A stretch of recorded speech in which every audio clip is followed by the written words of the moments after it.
Robohnya minimarket di Kecamatan Gambut, Kabupaten Banjar, Kalimantan Selatan masih belum ditemukan. Sementara 4 orang ditemukan meninggal dunia dan 10 lainnya berhasil selamat. Ruko berlantai 3 yang dijadikan minimarket di Kecamatan Gambut, Kabupaten Banjar, Kalimantan Selatan roboh pada Senin sore. Sejumlah pembeli dan pegawai toko retail modern itu terjebak di dalam gedung. Polisi, TNI, dan juga Basarnas diturunkan ke lokasi untuk mencari para korban yang tertimbun reruntuhan bangunan. Hingga Senin malam, tim SAR gabungan berhasil menemukan 4 korban yang telah meninggal dunia dan 10 korban yang mengalami luka ringan dan juga berat. Proses pencarian 2 korban yang masih berlangsung hingga siang ini. Polisi masih menyelidiki penyebab musibah ini termasuk mengenai kondisi bangunan disebut tak layak huni dan telah mengalami pengeroposan.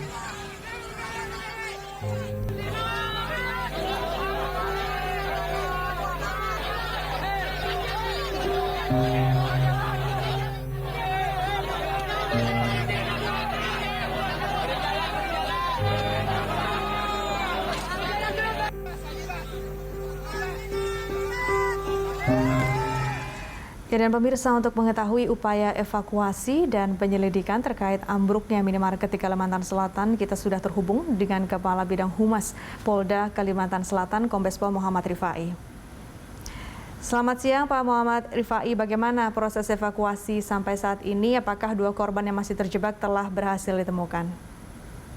Baik, selamat siang Mbak. Sampai dengan saat ini update informasi yang kami dapatkan dari berbagai pihak, baik dari posko pengaduan, relawan, kemudian saksi-saksi yang ada di tempat kejadian, maupun data kami dari rumah sakit. Ini kita sudah update sampai dengan siang ini. Itu diketahui 10 sudah dinyatakan masih hidup dan dirawat di rumah sakit, 8 di rumah sakit Sultan Agung KCP Banjarbaru, dan 2 lagi di rumah sakit Citra Graha Banjarmasin. Kemudian 4 dinyatakan meninggal di tempat kejadian.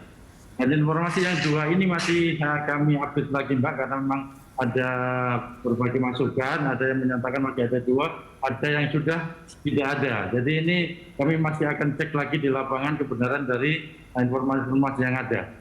Ini demikian yang saya dapat sampaikan untuk update siang ini.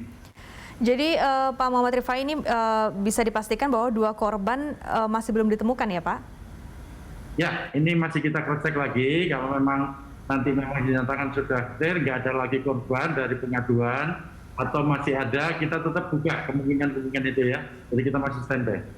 Bagaimana dengan penyebab robohnya bangunan? Apakah memang benar bangunan ini tidak layak huni? Informasi yang kami terima, pertama ada 2 saksi yang kita ambil keterangan sementara dari pihak manajemen Alfamart, kemudian dari 2 saksi korban yang sudah bisa kita minta keterangan di rumah sakit. Yang pertama dari pihak korban sendiri mengatakan bahwa memang detik-detik jatuh atau robohnya gedung ini diawali dengan suara retakan. Tidak berapa lama langsung gedung 3 lantai ini langsung ambruk rata dengan tanah. Kemudian dari pihak manajemen 2 orang juga kita ambil keterangan. Kita minta data-data dari jumlah karyawan, kemudian data kontrak mereka dari gedung ini pada pemiliknya. Usia diperkirakan dari gedung ini sekitar 10 tahun lebih. Kemudian kondisi bangunan semuanya yang ada di wilayah Banjarmasin ini sebagian besar kan lahan gambut. Ini yang menyebabkan bangunan ini mungkin runtuh. Tapi untuk memastikannya, Pak Kapolres tadi sudah menghubungi lapor Polda Jawa Timur untuk hari ini didatangkan akan memeriksa kepastian apa penyebab utama dari runtuhnya gedung ini. Kemudian selanjutnya Pak, siapa saja yang sudah diperiksa oleh polisi dan apakah ada potensial yang akan ditetapkan sebagai tersangka dalam kejadian ini?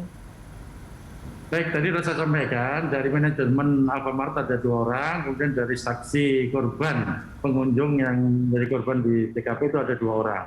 Sementara masih saksi dulu Pak, kita belum mengarah kepada tersangka. Nanti kita akan tindak lanjuti kalau memang ada titik terang dari saksi-saksi ini dan bisa proses lanjut ke penyidikan, tentunya kita akan tetapkan ya. Kita masih menunggu proses lanjut atau masih berkembang di lapangan. Oke? Kalau untuk kedepannya Pak, mungkin mengingat bahwa mungkin ini bukan satu-satunya gedung yang memerlukan inspeksi seperti itu atau pemeriksaan, kedepannya apa yang akan dilakukan untuk mencegah kejadian seperti ini untuk tidak terjadi kembali? Ya, kita himbau lagi kepada seluruh masyarakat, terutama terhadap bangunan yang menjadi tempat untuk bisnis, usaha, dan lain sebagainya, untuk mengecek kembali kelayakan daripada bangunan tersebut, usianya juga. Ini harus betul-betul dicek supaya kejadian yang sama tidak terulang kembali. Baik, terima kasih Kombes Pol Muhammad Rifai, Kepala Bidang Humas Polda Kalimantan Selatan yang telah menyampaikan perkembangan terbaru mengenai robohnya minimarket di Kalimantan Selatan.